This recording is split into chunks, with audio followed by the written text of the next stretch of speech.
চেয়েছিলাম ডেমোক্রেসি, হয়ে যাচ্ছে মবক্রেসি। কিন্তু কেন? এই কেনর জবাব হচ্ছে যারা একটি নতুন রাজনৈতিক দল সংগঠিত করেছে, যাদের এখনো রেজিস্ট্রেশন নাই, তারা অনেক আবেগ তাড়িত হয়ে অপরিকল্পিতভাবে এমন সব রাজনৈতিক কর্মসূচি দিচ্ছে, সেই রাজনৈতিক কর্মসূচির কারণে আজকে সারা বাংলাদেশ অবলোকন করলো জাতির যারা গণ অভ্যুত্থানের অগ্রসেনানী, তাদের উপরে পতিত ফ্যাসিবাদী শক্তি হামলে করছে। আমরা সহযোগিতা করার জন্য অঙ্গীকার করেছি, কিন্তু সরকারের পদক্ষেপ দেখে মানুষ যেন আশ্বস্ত হয় যে তারা আমাদের সহযোগিতা নিতে চায়, যেন এরকম কোন প্রশ্নের উদ্বেগ না হয় যে বিভিন্ন কায়দায় যারা ইস্যু সৃষ্টি করছে, সুপরিকল্পিতভাবে নির্বাচনকে বানচাল করার জন্য, সুপরিকল্পিতভাবে নির্বাচনকে বিলম্বিত করার জন্য যারা চেষ্টা করছে, তারা যেন আশ্রয় প্রশ্রয় না পায়, যেন জনগণের মনে কোনো প্রশ্নের উদ্বেগ না হয় যে সরকার একটি নির্দিষ্ট দলকে বোধহয় সুবিধা দেওয়ার জন্য কোনোভাবে চেষ্টা চালাচ্ছে। আমরা এখন দেখতে পাচ্ছি সারা বাংলাদেশে মবক্রেসির রাজত্ব হচ্ছে। চেয়েছিলাম ডেমোক্রেসি, হয়ে যাচ্ছে মবক্রেসি। কিন্তু কেন? যারা গণ অভ্যুত্থানের শক্তিকে চ্যালেঞ্জ করার সাহস পাচ্ছে, তারা কারা এবং কেন?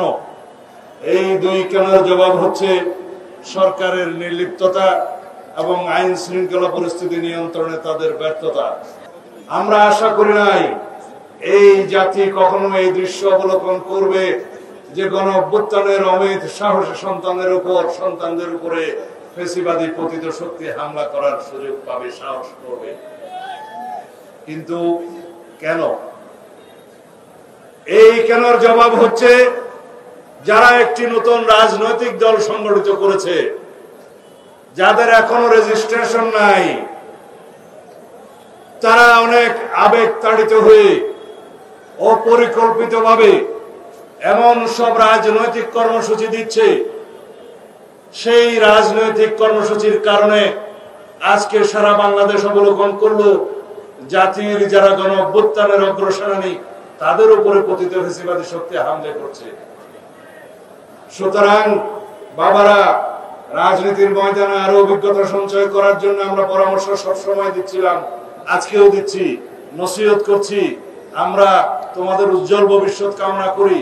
বাংলাদেশের গণতন্ত্রের জন্য তোমরা ভবিষ্যতে অনেক বেশি অবদান রাখবে, তোমরা জাতীয় নেতৃত্বে পরিণত হবে, সেই আশাবাদ ব্যক্ত করি। কিন্তু যেভাবে তোমরা যাচ্ছ, যেভাবে এনসিপির আমরা এই কর্মসূচির ধরন দেখছি, তাতে করে আমরা একটা মেসেজ পাচ্ছি যে কোনো না কোনো বাহানায় এমন কোনো অবস্থা সৃষ্টি করা, যাতে করে বলতে পারে যে সরকার কোনো কিছু নিয়ন্ত্রণ করতে পারছে না, এই সরকার নির্বাচন কিভাবে দিবে। আর কিছু প্রশ্ন তো ইতিমধ্যেই আপনারা তুলেছেন। এই নির্বাচন কমিশন নিরপেক্ষ নয় কেন? শাপলা প্রতীক না দিলে কি নির্বাচন কমিশনের বিরুদ্ধে অঙ্গুলে চলে যায়? জাতীয় প্রতীকের মার্কা ছাড়া কি বাংলাদেশে আর কোনো মার্কা ছিল না? এই প্রশ্ন তো আমরাও করতে পারি।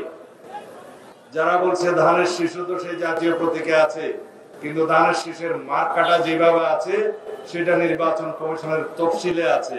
সেই তফসিল অনুযায়ী এটা বহু আগে 1978 সালের আগে সেই মার্কা ওখানে বিদ্যমান ছিল। সেই মার্কা নিয়ে আজ পর্যন্ত প্রশ্ন তুলে নাই। সুতরাং